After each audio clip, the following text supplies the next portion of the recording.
చిత్తూరు జిల్లా గంగవరం మండలం బండమీద జారువారిపల్లి గ్రామంలో ఒంటరి ఏనుగు మళ్లీ బీభత్సం సృష్టించింది. వారం క్రితం బండమీద జారావారిపల్లి సమీపంలో పొలాలలో ఇండ్లు కట్టుకుని నివసిస్తున్న రెడ్డప్ప ఇంటిపై దాడి చేసి ఒంటరి ఏనుగు పాక్షికంగా ఇంటిని ధ్వంసం చేసి ఇంట్లోని రాగి పంటను ఆరగించి వెళ్లిన విషయం అందరికీ విదితమే. ఈ నేపథ్యంలో సోమవారం ఉదయం మళ్లీ అదే ఇంటిపై దాడి చేసి ఒంటరి ఇంటిని ధ్వంసం చేయడంతో పాటు అక్కడే ఉన్న పశువుల పాకలోకి ప్రవేశించి లేగదూడను తొక్కి చంపేసింది. దీనిపై బాధితులు మాట్లాడుతూ వారం క్రితం మా ఇంటిని ధ్వంసం చేసిన అధికారులు ఎటువంటి చర్యలు తీసుకోలేదని ఆవేదన వ్యక్తం చేశారు. అధికారులు స్పందించి వెంటనే తమకు న్యాయం చేయాలని వారు ఈ సందర్భంగా డిమాండ్ చేశారు. పోయిన వారం వచ్చింది, గోడ అంతా దొల్లించుకొని వచ్చింది, ఉనింది బత్తి మంది గిత్తమంతా ఈడ్చుకొని వెళ్ళిపోయింది.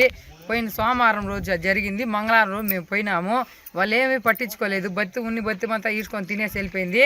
ఫారెస్ట్ వాళ్ళు ఒక ఓన్గా 3,000 ఇచ్చినారు గిల్లోళ్ళకి అంతా తినండి అనేసి. దాన్ని ఎత్తుకొని ఒక పూట తింటే ఒక పూట తినకుండా ఉన్నాం.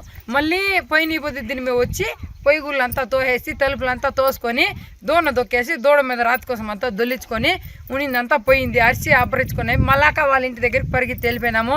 ప్రభుత్వం నాయకులు పట్టించుకోలేదు. మాకేదైనా న్యాయం జరగాల. నిన్న సోమవారం నాడు వచ్చింది. ఈ సోమవారం మళ్ళీ వచ్చి మా ఏనుగు వచ్చి మళ్ళీ మా ఇల్లు అంతా దెబ్బేసి మమ్మల్ని ఎవరు పట్టుకోవాలి, అధికారులు ఎవరు పట్టించుకోవాలి మమ్మల్ని. దాన్ని మీరే గమనించండి. మాకేమో జాగన్నో పాడు ఏమో చూపించండి, మేము కట్టుకుంటాము. ప్రాణ భయం ఎక్కువ ఉండదు, ఎవరు పట్టించుకోలేదు.